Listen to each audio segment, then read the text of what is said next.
Welcome to The Other Side of the Table with me, Tom Frogger. Raising money in biotech, tech bio and life sciences is crucial and complicated.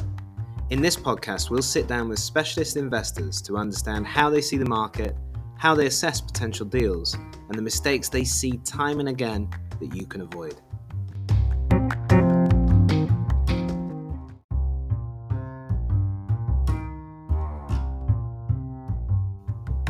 Jason Foster joins us on this episode. Jason's a seasoned entrepreneur, investor, and biotech CEO with an amazing track record on both sides of the funding table, including a very impressive $100 million Series B with his current company, Ori Biotech. Jason's insight into the drivers of the current fundraising climate and his practical tips for those raising money are invaluable. Stay with us to hear more. Welcome to our first episode of our new podcast, all about biotech money and fundraising and how investors see the fundraising landscape in biotech. I'm hoping with this podcast to help those who are raising money in biotech to see behind the curtain a little bit and understand the investor mindset, but also from an investor's point of view to help raise the quality of pitches they're seeing so that opportunities don't go amiss because information's been shared in an ineffective way or things have been missed. Now, you know, this is far from my area of expertise, so I'm not going to be the one talking about this, but I'm lucky enough that I've had some people who really do know what they're talking about agree to come and help us. And as our very first guest and our perennial guinea pig, he's always happy to get involved in these sorts of things. I'm really pleased to have Jason Foster with us. Jason, hello. Thanks for having me, Tom. And if, hopefully between the two of us, we can come up with something interesting for your audience to consume. When you say between the two of us, I think the load is going to be mostly on you there, but I appreciate the gesture.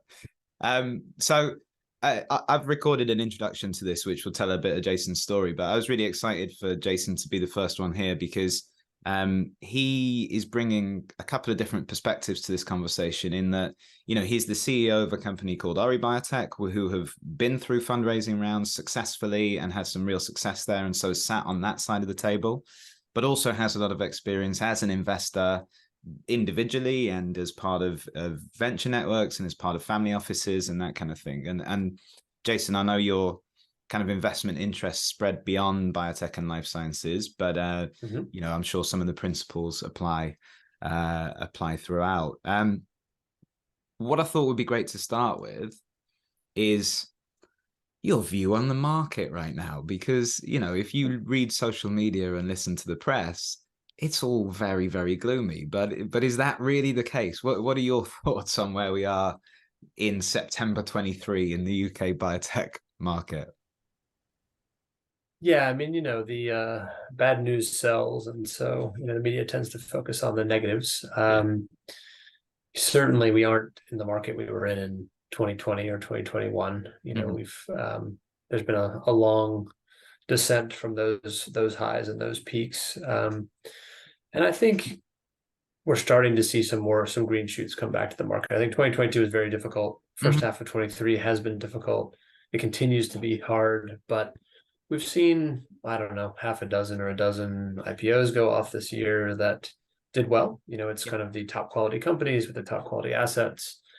High quality data is a differentiator. So if you look at the market, it's really the tale of two halves. We're talking about the public market now, which reflects down into the private market, which is, those companies that are public, that are listed, that have, late stage catalysts, are publishing good data. Yes. They are either flat or up. Their stock prices are up. Yeah. And those that aren't, that are earlier stage or don't have differentiated data or don't have near-term catalysts, are down substantially, 50, 60, 70, 80%, big numbers to the downside. So I think there's definitely a tale of two halves in the public market. And on the private side, that reflects down to what stage are you? That kind of early stage. We continue to see pretty good resilience in the market, investment and kind of seed, pre-seed, Series A. That seems to be relatively liquid. Deals are getting done. Investors are investing their capital. But also with biotech in particular. Now we're talking about therapeutics development. Tools is a little bit different where Ori plays, but because interest rates continue to have a little bit of uncertain outlook. People had hoped that the Fed would start cutting rates at the back half of this year, early next year. It looks like they're going to continue to raise them. Right. So as long as there's uncertainty in the interest rate outlook, long dated assets like biotech become, more heavily discounted. The discount rates have to go up to make the ROI model work. So I think that is continuing to challenge the market in, those later stage assets for follow-on investment. How do we fairly value these assets out in 10 years from now, or whatever the kind of time horizon is. And I think the IRA in the US hasn't helped the kind of ability for Medicare to negotiate prices with therapy developers. My personal view is that's a lot of noise. I mean, it's a relatively small subset, and Medicare is a relatively small piece of the overall market. Yeah. So is that really going to impact, the ultimate ROI or ultimate potential for therapeutics? I'm not sure. But I think all of those factors are at play now for therapy developers who are out there trying to raise money and, trying to tell their story to investors. Yeah, no, absolutely. And I think it's interesting, you mentioned it there, the sort of the heady heights of 2020 and 2021. And I'm still seeing some places report, investment down compared to 2021, but not mentioning the fact that 2021 was a record year by an That's absolute right. mile. By 2x or something. Yeah. Yeah, exactly. And I suppose, yes, there are economic factors in play as you talk about, and those are having a significant impact. But I suppose there's also an element of correction, right? In that the market was so buoyant and you could raise money on very little that that was never going to be sustainable, right? Yeah, I mean, we saw a lot of companies go out in 21 with, multi-billion-dollar valuations that only had preclinical data. I mean, we would never seen that before, and that was an anomaly. I think we've come to realize. So, yeah, if you look at the trends from 20 and then kind of extrapolate that out to 2023, we're still there or up a little bit, from on a growth trajectory. You have that outlier, as you said, of 21, but I think the health of the industry is really, quite good. The number of new technologies, new approaches, new targets, the AI drug discovery and the impact it might have on speeding up timelines, finding new modalities. I think all that's super positive for the industry. I mean, I think just the macros are really weighing on biotech as a whole, and we are sort of casting all of the babies out with the bathwater. We're not being that discerning. So I do think that's the case, and I think we'll find that 2023 was actually if you look at the trajectory, an up year from 2020, 19, 20, and that we're on a good track. So we need some of these macro factors to stabilize, I think, before we return to growth. But we know there's tons of capital out there. Yeah, investors raised a lot of money in 2021, mostly specialists, mostly biotech, kind of health tech focused. There's a lot of capital sitting on the sidelines. I mean, I've talked to many investors who haven't done any deals in like 18 months. They haven't done any new deals in 18 months. So that, they've got capital, they're just waiting to be able to price risk. And when that kind of interest rate environment stabilizes a bit, I think you'll see a flood of companies come to the market and a lot of deals getting done, a lot of deployment of capital. And I'm hoping that's in 2024. I think the estimates are always wrong, but sometime in the kind of mid to late 2024, I think there's optimism that we'll start to see the deployment of capital happening again in earnest, and some of the kind of the next base formed as we go to the next stage of growth.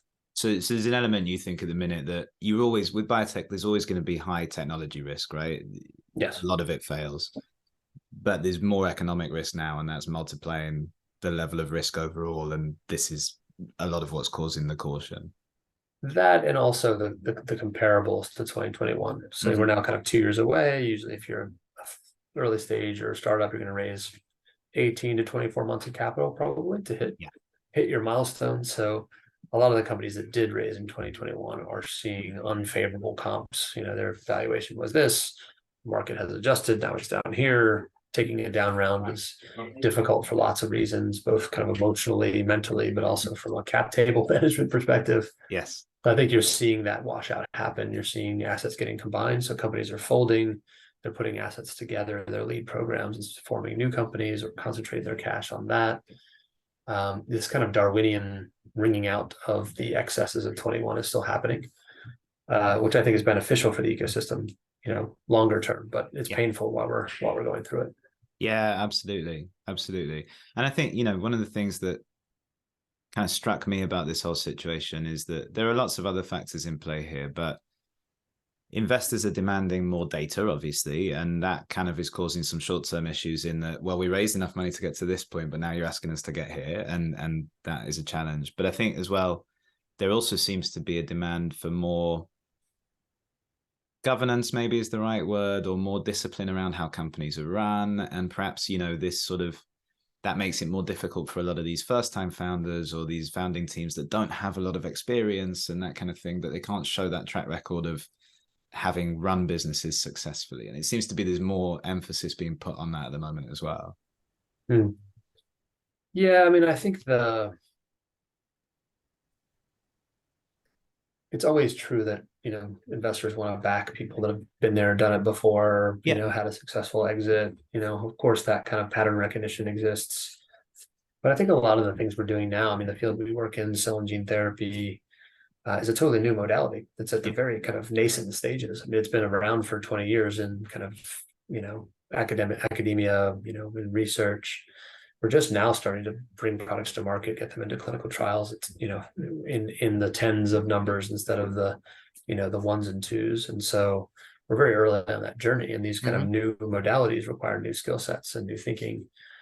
We talked about AI and drug discovery as an example of another totally new modality that requires a heck of a lot of data scientists, not just regular scientists. So I think that kind of draw of new skills, new founders who have new skill sets to bring to the market and bring to the ventures is wanted and sort of desired by investors. They want to always go back to the old tried and true models that may not work in these new modalities. So I think you're seeing new blood, new CEOs coming to market. And then there's always this kind of process where we say, well, is the management team fit for the next stage? The management team, they got you, through the early stage R&D, maybe into preclinical and then into clinical trials, may not be the same management team that helps you raise your next round of funding to go into late stage clinical and commercialization. You might need different skill sets. So I think as investors, those perspectives and those approaches still exist. You need to have the right people in the right spots, and that's never going to change. But I don't think there's a bias against people that bring new perspectives and new skill sets to the market. No, fair enough. So you've touched on it a little bit there, but I guess sitting with your investor hat on, Jason, when you're assessing opportunities, particularly sort of biotech and life science opportunities, what are the particular things that you're looking for? What are the things that appeal to you, that put you off? What's your sort of approach to it all? What's your view on how you assess these things? I mean, investors always say that when it's early stage, you're just betting on the team effectively. You're looking at the team like, is this the right team to deal with the inevitable, unexpected eventualities that happen in a startup? Yeah. Is the TAM, is the opportunity big enough to warrant, us getting involved? Understand the economics of how at least venture funds think about investments is important for founders to know that, they're searching for one or two very big wins, with the expectation that there'll be a lot of sort of things that land in the middle. They're not good, they're not bad. And then there'll be a large swath, that doesn't actually do anything and the companies just fail. But it's those one or two big winners that return the fund. You'll hear that phrase, or, that they live and die off of those outliers. And so, it's important for founders to understand that, investors are making a spread bet on a set of opportunities, hoping that one or two hits. Yeah. And in all, I'll put my kind of operator hat on now, not my investor hat, to say, in all honesty, they really don't care if it's yours or someone else's. Yeah. What they care about is they get those one or two wins that delivers 3x after fees, and then they can go and raise the next fund and then keep doing what they're doing. Right. So at some point, it's very important. Your investors can be a great asset for you. And oftentimes, your early stage investors will sit on your board. But it's important to know that as a founder, that it isn't 100% of the time that your incentives are aligned with those of your investors. They aren't your friends. This is an economic relationship. They're looking for a return out of your investment. And so you need to make sure that you're taking care of, the business, yourself, your other investors as well, not just your institutional investors, and that to recognize when those incentives might be misaligned as part of the process. So I'd say, some of those nuances of, what really do investors care about are important to know as a startup founder. And I think also it depends on what type of business you are. So the biotech, therapeutics development area has, let's say, a relatively clear set of kind of scope. When people say they invest in platforms, they mean drug discovery platforms that yield targets. Yeah. Investors that invest in therapeutics don't invest in technologies. Very, very infrequently will they do both. And so if you're a therapeutics development company or a therapeutics development platform, there's a unique set of investors that understand the risk there, that kind of binary outcome. They want that kind of risk. They understand how to develop those kind of companies. They understand how to recruit, CEOs and CSOs and founders for those kinds of companies. That is a universe in and of itself. Yeah. When I was raising for Ori, I wasted a lot of time trying to sell the concept of Ori to therapy developer investors. Okay. And Ori is an enabling technology company. We make stuff. We make machines. We make consumables. We're a data. There's a data service associated with it. And they just didn't. I was an Apple, and they wanted to buy a pear. It's just that we're just talking different languages on the other side of the house. And so that kind of risk profile of a therapeutics company, it's important to know. Do your investors, if you're in that kind of company, are those the right investors to be talking to, and what do they care about? And that process, I would say, for the most part, is very similar. You need to get, early stage preclinical proof of concept. You're going to get some mouse model data, and that'll be an inflection point. Then you want to get into a clinical trial. You want to get clinical proof of concept. It used to be for small molecules and for biologics, if you got good clinical results in phase 2 on your way to phase 3, there'd be licensing, M&A interest from big pharma. That was a likely takeout scenario where your asset or your technology would be purchased, or your whole company would be purchased, or at least you'd partner it. And that was a way to kind of monetize the work that you've done so far. What we've learned actually in advanced therapy, so as you know, Ori works in cell and gene therapy. We've learned that model has changed. It's shifted. So no longer is there's certainly risk at the scientific and clinical stage, of course, but there's additional risk at the manufacturing commercialization stage, which you don't really have if you're a small molecule or a biologic. We know how to make those things. We know how to make them at scale. We know how to reduce cost of goods. We know how to get them to patients. Those things are kind of standard. Yeah. With advanced therapies, we learned the hard way that actually you can do all the science right, get approval, and then ultimately not have a successful product and not have any sort of validation commercially. Because maybe your product's too expensive, it can't really be manufactured, we can only serve very few number of patients, whatever the things are, our manufacturing process is constrained. So you have to deal with that much earlier. And so investors in cell and gene therapy therapeutics are now asking questions that they never used to ask, which is, how are you going to make it? What's the cost? What's the target cost of goods? What do you think the target price is going to be? Yeah. What's the total patient population you think you can treat? Those kinds of things we didn't used to have to worry about because we were stamping out tablets, which were fractions of a penny.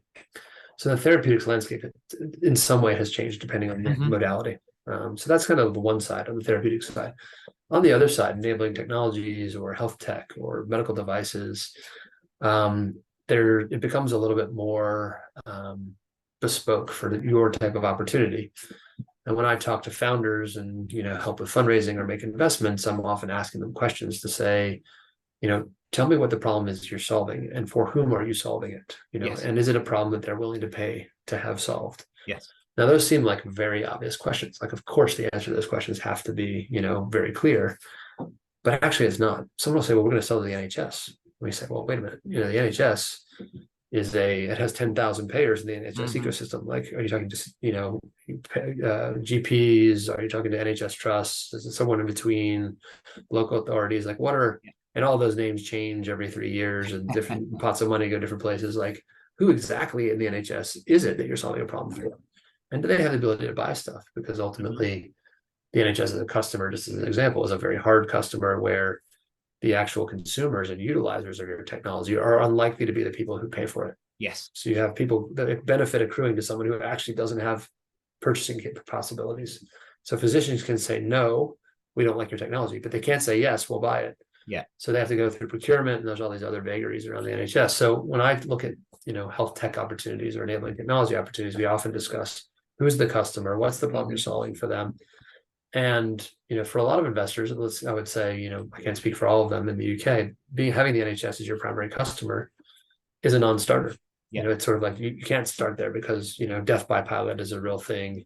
The ability to break into the NHS is incredibly hard. So you need to be able to sell into kind of one of 4 or 5 groups. It's big pharma, private healthcare, private insurers. There's a couple components where you say, okay, well, if you can establish a business model that works with those audiences, you can maybe stay alive long enough to break into the NHS. Right, yeah. But that's some of the vagaries of different opportunities, different types of opportunities within the early stage ecosystem. Yeah, that makes sense. So I suppose to summarize that, there's understanding the investors that you're speaking to, and are they the right investors for what you're pitching, first of all. Understanding then, what are they actually looking for in terms of a return? What size of investments do they make, and therefore what size of return are they looking for? And being able to articulate convincingly the potential of your technology with the knowledge from both sides that there's a lot of risk here. It might not work, but there's got to be enough potential that it makes it worthwhile, right? That's right. That's right. You have the potential to be one of those outliers, and that it's worth the risk. And I would say, we didn't yet cover about kind of the challenges that I see. Some startup founders pitch to the wrong investor. They pitch the wrong deal to the wrong investor at the wrong stage, or maybe the check size is wrong. There's all these kind of fundamental things that actually you can find out ahead of time. Yeah. That you should know, walking into an investor conversation, that are kind of easy to avoid. They're easy mistakes to avoid. And there's many others we can discuss also, but those are some of the low-hanging fruit for sure. Would that be useful to come on to, actually? Yeah. So sort of mistakes that you see, or like recommendations that you'd make, or things that worked for you when you were going through this process. I guess from the operator side, but then also, from the investor side, what are the things you see when people come to you that you just think, I wish you hadn't done that, because this could have been a good thing. Yeah. The most common thing I see is that in the health tech space, and again, most of my experience and expertise is in that space, is anywhere healthcare and technology intersect. So call it biotech or health tech. Yeah. You generally tend to see highly technical founders. So they're either clinical, they're technical, they're scientific. In some way, they've experienced a problem, or they've developed a technology they think can solve a problem. And so it's very technology led, or very like expertise led. So they really want to delve into the technology and how it works, and how it's different maybe than other technologies, and why it's better. And actually, investors don't give a crap about your technology. They really don't care, because they're not, by design, investors are generalists. There's no way they can be as expert about this particular niche of the market as you are. And so when you're sort of bamboozling them with all the wonderful things about your technology, they just really don't care. What they want to know is that solution that you're providing valuable to someone? How valuable is it? And how do I de-risk the sort of uptake, commercial risk? Like, if I assume in the first couple of conversations, I'm going to assume that the technology does what you say it does. Right. You don't have to spend a lot of time convincing me that it does. Yeah. I'm going to assume that's the case. I'll find out during diligence for sure if it works or not, and if you can protect it with IP. But generally, I'm going to say, okay, I'll assume for now that your IP works. The story you want to be telling is you want to get them excited about the problem you're solving, who you're solving it for, the size of the opportunity. Is this going to have an impact? What we often forget as technical founders is that we go really down into the weeds. We're really down the details, really describing how that technology works, because we get really excited about that. We're technologists. That's what we know. That's our comfort zone. And the investor's eyes glaze over, because they're not an expert. It's not that exciting to them. They're sort of like, well, so what? AI, ML, LLM. These are all acronyms. I sort of generally know what they mean, but I don't really care about the distinction of them. I want to know, like, is this going to have an impact? And so that's one of the major errors I see that technical founders make, is they focus way too much on technology and not enough on the storytelling of what's the problem, how does this solution unique, how is it going to have an impact, how do I know that this is actually a problem worth solving? Yeah. It's interesting because what you're talking about there is also to some extent fundamental sales, right? This is I coach my sales team on this all the time. It's everything that you say that the other person doesn't care about dilutes all the stuff that they do care about.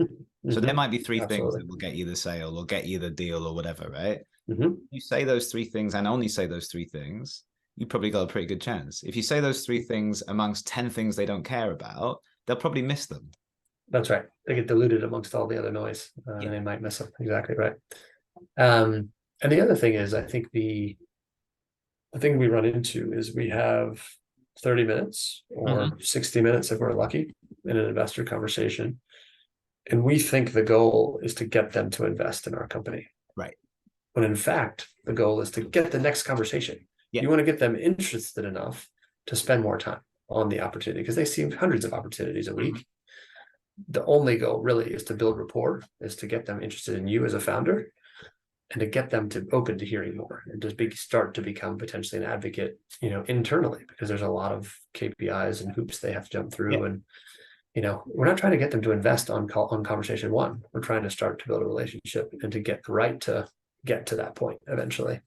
And we forget that. We sort of talk at a million miles an hour trying to get every fact out as fast as we can. And as you said, it just kind of like blows them away. Like, it's just too much. So we're kind of doing the wrong, we're shooting for the wrong target potentially. Yeah, especially because, for the companies that we're talking about, it's a lot of money they're asking for, right? So, you're not going to get that in half an hour. Yeah, okay. It's a marathon, not a sprint, for sure. Yeah, exactly. No, it's a really interesting point. And so I guess on the flip side of that, sort of recommendations, you talked a bit about preparation earlier and the things you can find out ahead of time. But, other things that you'd recommend as well, what are the things that have worked for you, do you think? I think a point you raised earlier is actually really important. And these are fundamental human skills that serve you well in every walk of life. Maybe it's professionally in sales, maybe it's making friends, maybe it's finding a mate, it's sort of your ability to connect with other people and be curious and ask questions and get gain engagement, build rapport. These are life skills. And these are skills that often people don't spend a lot of time developing. And so, there's actually a mathematical formula for how to build rapport. And it has to do with the level of intimacy, kind of the relationship, the level of trust. And it's divided by self-interest. So you think about, is this person engaging with me because they're for their own benefit or for my benefit? And these are skills that we can learn to say, oftentimes I'll do a bit of research on whoever it is that I'm going to talk to find if we have any commonality. So as an American who lives in London, I can make a crack about my funny accent, even though, I live in London, but you can tell my funny accent, I'm American. And then we have this sort of, if it's an American investor, we have the American connection. If it's a London connection, they sort of laugh at you do have a funny accent. So you're starting to build rapport. Maybe you notice a picture in the back of the camera, and there's a baseball bat, or there's a cricket bat, or there's a picture of a family, or you look at their LinkedIn profile and you see that they went to your alma mater, or or they like CrossFit, or they run marathons, whatever things are that you do. Immediately, building rapport is about increasing commonality, and decreasing difference at an unconscious level. So we share these things in common, and there's my mentor, a guy called Adrian Norton, taught me this many years ago. People who are like each other. Yes. Building rapport is easy if you have shared with when you meet someone, you're like, oh, you went to, Durham. I know this person who went to Durham. Do you know them? Like, that's the first question that people ask, right?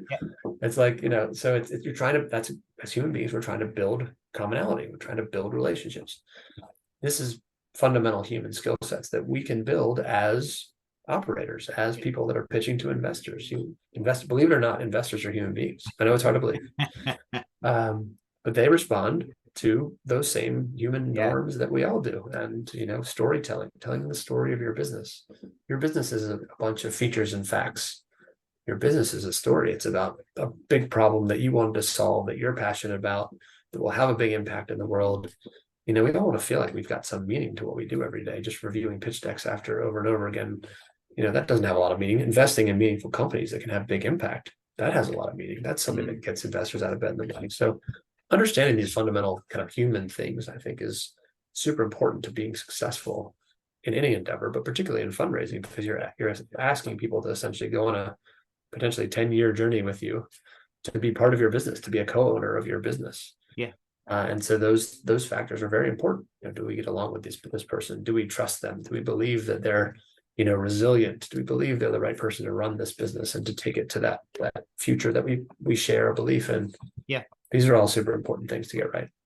Absolutely. And clearly throughout that conversation, not the first conversation, but through the conversations that you have, you've then got to prove what you're saying, right? But you've got to get them to listen first, right? And I think there's maybe an assumption that people make when they don't do this sort of stuff very often. And it is, if you don't do this sort of conversation very often, it is nerve-wracking, right? And it's natural. Absolutely. It doesn't feel normal.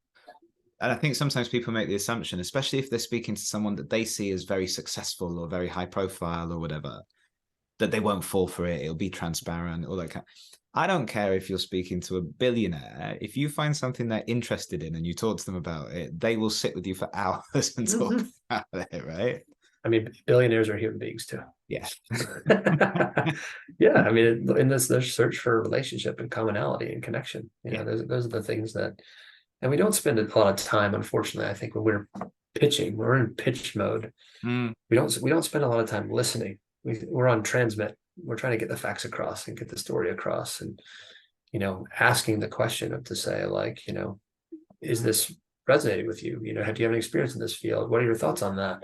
Trying to engage them in a dialogue. It should be a two-way discussion, because you'll find out very quickly if they're listening, if you're going down the right road, if you need to pivot to a different tack because they're not interested in whatever it is you're telling them about them, but this other thing might be interesting. Starting out with kind of the discovery phase, as it would be called in sales, like asking questions, active listening, understanding what the priorities are for that investor. The very first question, if I meet a new investor that I don't know and don't know much about their fund and wasn't able to kind of understand the relevance of where Ori might be, I say, I don't want to waste your time. So I really love to understand, what's the focus of your fund? What's your investment thesis? What stage do you like to invest at? What size checks are you writing? Like, where are you in your fund life cycle? These are fundamental questions that may upfront say, well, actually, we're focused in pre-seed and seed, and Ori's series, about to be Series C. It's probably not a good use of your time for us to chat. I mean, I'm still very happy to tell you the story, but, trying to sort of make sure that it's mutually beneficial. After I've already done that homework and I already know what their, favorite breakfast cereal is, whatever the things are. But, it's a dialogue, and you want to make sure that you're being seen, and you being respectful of their time, I think gives you a better reputation as a founder, as an investor, or someone seeking investment, because you understand kind of how the game is played and how this works. Yeah. And I think there's a psychological element to that as well, right? In that you immediately remove any hint of desperation by almost qualifying the investor, right? So it's kind of course, they know that you're there for a reason.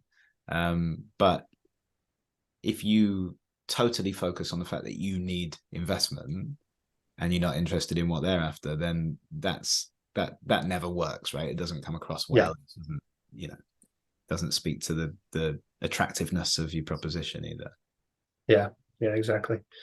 Another thing that I think is important and often overlooked is, are you coming from a place as a founder of credibility?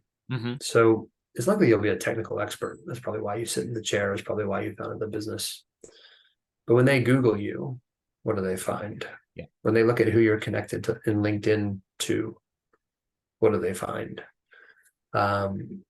You're building a founder brand is very important to gain credibility. To say, like, is this person a thought leader in their space? Do they fundamentally understand the challenges that the industry is going through? Are they connected to the right people, the key opinion leaders, or whoever those people are? And you can do a lot of that investment upfront. And are you putting out content out there? Are you making your opinion known? Are you raising your profile? Are you doing this? It takes an investment of time, and some, gray matter, but I think it's worth it that, you have a position, you're someone who the industry knows, is recognized, you're sort of out there, you're putting your opinions out there, building your investor brand or your entrepreneurial brand is really important. They want to, ultimately, again, we're investing in people. And if I happen to know one of the leading researchers in the field, and I ring them up and say, hey, have you ever heard of Jason? They're like, I don't even know who that is. That's not going to help you. That's not going to help your credibility. So, reaching out to the thought leaders, building rapport with them, inviting them maybe to be part of your scientific advisory board if they've done key research in your area. A lot of people want to be involved with startups. They want to add value. It's an exciting thing to do. Might not cost you a lot of money, maybe a bit of consultancy fees. Maybe they'll do it pro bono. But having that halo, building that kind of ecosystem around yourself, building that brand around yourself will only help, as they think about, well, is this the right person to back to solve that big problem that we're really interested in? No, absolutely. Absolutely. And I think it's, you got to remember, haven't you, that the investors you're speaking to are probably pretty well connected. Most of them are. Very, yes. They will be able to pick up the phone and ask someone's opinion. And exactly. Jason, that's really helpful. Thank you so much for your time on this. And yeah, we really appreciate the input and the insight. And thank you for joining us. Yeah, just one final word, if I may. Yes, I think, please. It is tough out there. So as I often advise my portfolio CEOs, is survival is a strategy. There is that kind of sort of Darwinian winnowing out of companies, and your competitors are having just as hard a time as you are, the people to move the progress forward, to hit the milestones, to raise money. So being very, very prudent with your investment, with your burn, making those hard decisions early, because just surviving, it is a strategy. It's a way to get us through what's a very tough period now. It will be better tomorrow, and then it'll be even better next year. So you just have to survive to get there. And then you might have another opportunity to, hit that growth phase again. But don't get disheartened. I was an entrepreneur in 2000. My very first startup blew up fantastically in the dot-com bubble. I was in a startup or a kind of scale up at that point in 2008. And now again in this kind of 2022, 2023 period, this too will pass. You just have to weather the storm and get back to solving those big problems, as soon as you can. Absolutely. And I suppose on that, it's important to remember, I guess, that there's what you're doing now in your business, those hard decisions as you talk about, and those measures that you're taking to survive, that's creating the story that you're going to tell when things get better, right? And you can show investors, look, it was difficult and these were the challenges we faced, but this is what we did, and we let these people go because we had to do that, and these were the actions that we took to mitigate it. I suppose going back to investing in people, they're going to see, oh, these people are serious about running a good business and making the right decisions and all of that. Yeah, I think that if you look at the last downturn, there's all these articles about, the companies that were born in that time. And I know Airbnb was kind of one of them that came up in 2008. Like there's a bunch of these companies that are household names now that survived that very tough period, and now are massive companies that have gone on to dominate their categories. So I think this is, we're kind of forged by fire in this period. So, I know it's hard, and it may not get easier in the immediate term, but it definitely will get easier at some point. Yes. So just, put your head down, survive, keep doing what you can to advance the ball, and, wait for the next opportunity to step out into the sunshine, hopefully.